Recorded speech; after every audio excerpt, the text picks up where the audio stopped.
Welcome to this explainer. Today, we are jumping straight into a deeply fascinating intersection, the exact spot where profound spiritual philosophy collides head-on with the gritty, practical world of indie filmmaking. We're going to unpack the mind of creator and filmmaker Bananda Das, who's on this intensely personal quest to bring his vision of the quantum world to life. Okay, let's dive into this. I want you to imagine, just for a second, that absolutely everything you see around you, every single person you call a friend, every person you consider an enemy, all of the worldly things you desire is literally nothing but a massive, profound illusion played by your own mind. It's a pretty wild way to look at reality, right? But this is the exact foundation of the mind-bending spiritual and artistic journey we're dissecting today. Part 1. Zindagi Ka Maya Jal, The Illusion of Life. So, for Das, life is basically Maya, a grand illusion. It's a reality entirely shaped by our own consciousness. And in this existential game, you can't just sit on the sidelines and wait it out. If you give in to worldly attachments, it leads to a definitive downfall. But if you manage to navigate this crazy illusion using true intellectual knowledge, well, that offers the ultimate prize: absolute liberation. Now, what's really interesting about this slide is how every single choice you make in this illusory world falls into one of two buckets. If you're making decisions rooted in attachment and infatuation, your spiritual demise is pretty much a guarantee. But when your decisions are guided purely by intellect, you are essentially granted a new life. We're talking spiritual salvation and some truly unexpected boons. Part 2. Quantum World Ka Darshan, Philosophy of the Quantum World. In Darris's specific philosophy, the quantum world is a reality defined entirely by the dualities of human perception, mostly good and evil. But here's the real secret to it all. By actively and consistently choosing to see the goodness in this world, you actually elevate your own consciousness. You elevate it so incredibly high, in fact, that you don't even need to physically alter the world around you. Your perception alone transforms this reality into something that literally resembles heaven. But navigating this space isn't without its dangers. As the quote goes, "Truth is your only shield to defeat negative forces." In this illusory quantum world, absolute, undeniable dharma, or truth, acts as your necessary spiritual armor. It's really the only thing that can protect you from the negative forces and deceptions hiding within the Maya. Part 3. Cinema aur Adhyatmik Vikas, Cinema and Spiritual Evolution. Let's move to and see how this builds. Das isn't just sitting in a room theorizing. He's actively translating this intense spiritual evolution right into the demanding medium of cinema. He's got a very clear path for his craft.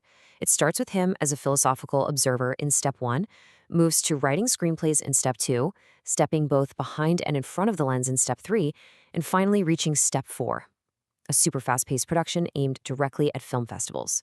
And his approach to the actual filmmaking process? It's incredibly spontaneous. For Dassin, once the script is firmly planted in his mind, the dialogues just flow entirely naturally on set.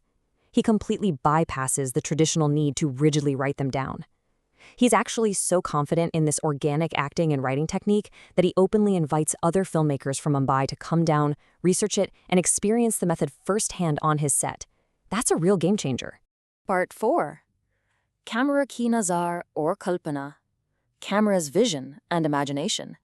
And this brilliantly illustrates the fascinating duality he works with.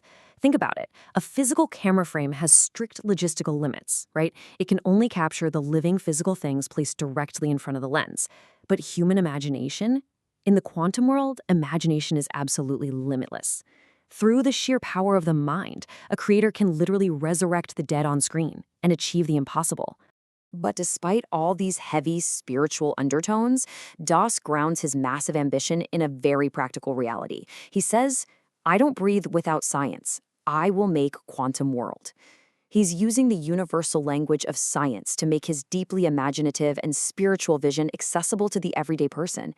It's just a bold, unyielding declaration of his passion. Part 5. Sapno Ki Nagari, City of Dreams, Mumbai. To make this abstract dream a physical reality, Das has a highly pragmatic action plan. Because let's face it, you can't achieve cinematic enlightenment without some real-world logistics. He plans to secure a personal budget through his own savings, cast a crucial female lead, bring in a dedicated camera to shoot the vision, and, crucially, procure an editing machine powerful enough to handle all this heavy footage. He knows exactly what the hurdles are, and he's ready for them. His distribution strategy is just as deliberate. His ultimate goal is a rapid production schedule that lets him release Quantum World at major prestigious events, like the International Film Festival of India and the Mumbai International Film Festival.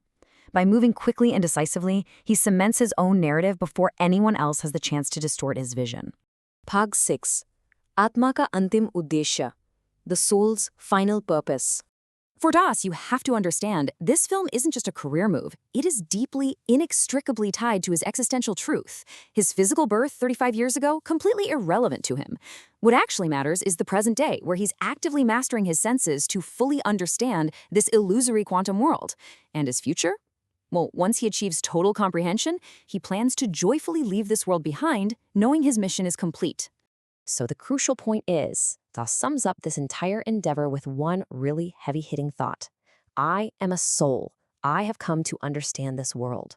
Whether he's navigating the daily illusions of life or framing a complex shot through a camera lens, his overarching motivation is pure spiritual comprehension.